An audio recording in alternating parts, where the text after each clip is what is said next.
पंचांग के मुताबिक भाद्रपद माह के शुक्ल पक्ष की पूर्णिमा तिथि से पितृपक्ष की शुरुआत होती है।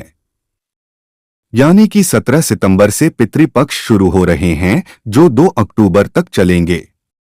ज्योतिष आचार्य पंडित सुशील शुक्ला शास्त्री से जानिए पितृपक्ष में पितरों को खुश रखने के लिए क्या करना चाहिए। पितृपक्ष 2024 पितृपक्ष की शुरुआत होने जा रही है।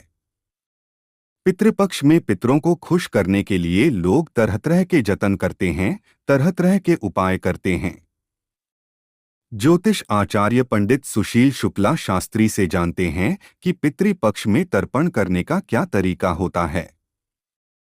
पितृपक्ष में पितरी नाखुश ना हो तो क्या उपाय करने चाहिए। साथ ही पितृपक्ष में भोजन करते समय किन किन के लिए भोजन निकालना अनिवार्य होता है। पितृपक्ष कब से कब तक। ज्योतिष आचार्य पंडित सुशील शुक्ला शास्त्री बताते हैं कि कुमार कृष्ण पक्ष प्रतिपदा से लेकर के अमावस्या के बीच में 15 तिथियां होती हैं और जिनका स्वर्गवास पूर्णमासी को हुआ है, तो पूर्णमासी से लेकर के अमावस्या के बीच में 16 तिथियां होती हैं, जिन्हें 16 श्राद्ध तिथियां प्रशस्त की गई है।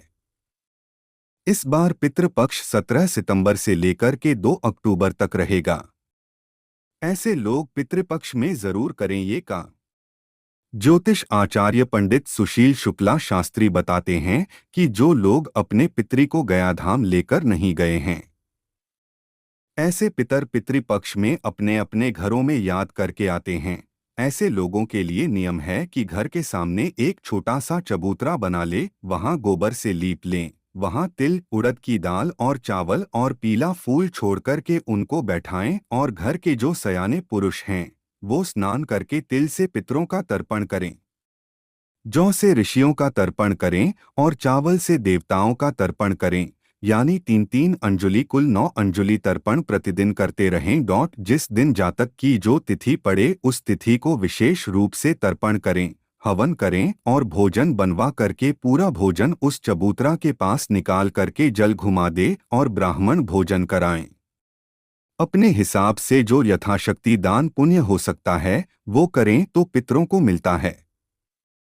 पितरों का इस तरह से तर्पण करने से वो बहुत प्रसन्न होते हैं और वो घर के सभी को आशीर्वाद देते हैं।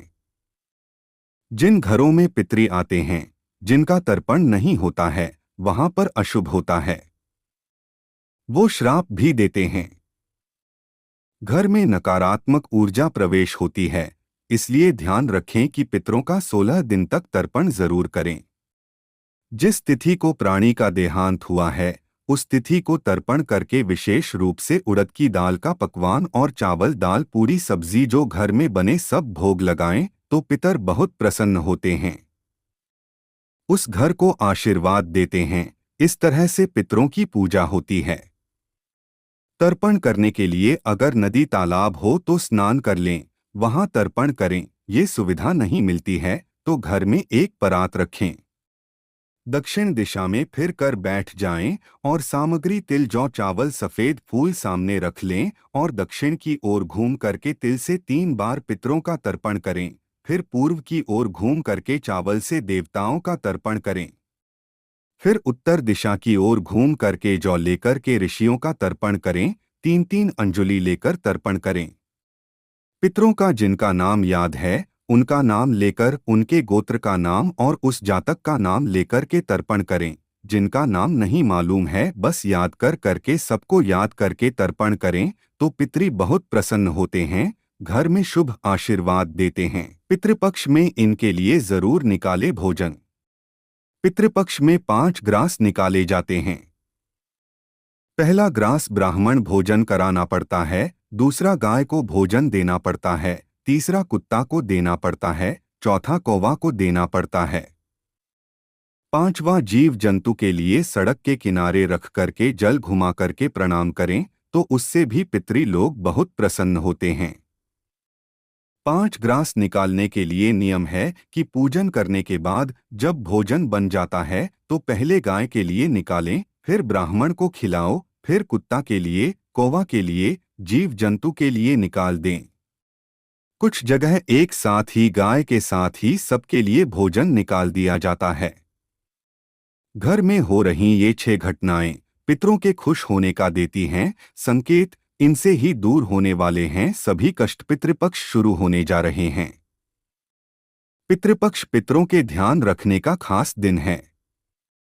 पितृपक्ष के दिनों में पितरों की ओर से कुछ संकेत मिलते हैं जो आपकी खुशी और तरक्की के लिए होते हैं। आइए जानते हैं क्या हैं ये संकेत। काली चींटियों का घर में डेरा। पितृपक्ष के दिनों में काली चींटियां घर में डेरा डाल लेती हैं तो इसका मतलब है कि कुछ अच्छा होने वाला है।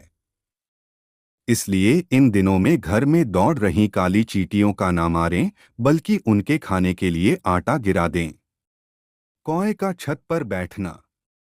कहा जाता है कि कौआ जब किसी की छत पर बैठता है तो इसका मतलब उसके घर मेहमान आने वाले हैं। लेकिन पितृपक्ष के दिनों में जब कौआ छत या आंगन में बैठता है तो यह इस बात का संकेत है कि पूर्वज घर में आ रहे हैं। जरूरतमंद जब अचानक घर खाना मांगने आ जाए। पितृपक्ष के दिनों में जब अचानक कोई जरूरतमंद आदमी आपके घर खाने के लिए कुछ मांगने आ जाए तो उसे किसी भी हाल में इग्नोर मत करना, क्योंकि इन दिनों में पूर्वज किसी भी रूप में आने का संकेत देते हैं। जब जानवर आपका भोजन खा लें। पितृपक्ष के दिनों में घर के बाहर रखा खाना कोई जानवर, कुत्ता, गाय, बकरी और बिल्ली आदि अचानक खा जाए तो समझ लेना यह पितरों के आने का संकेत है। इसका मतलब पितरों की कृपा बरस रही है और तरक्की होने वाली है।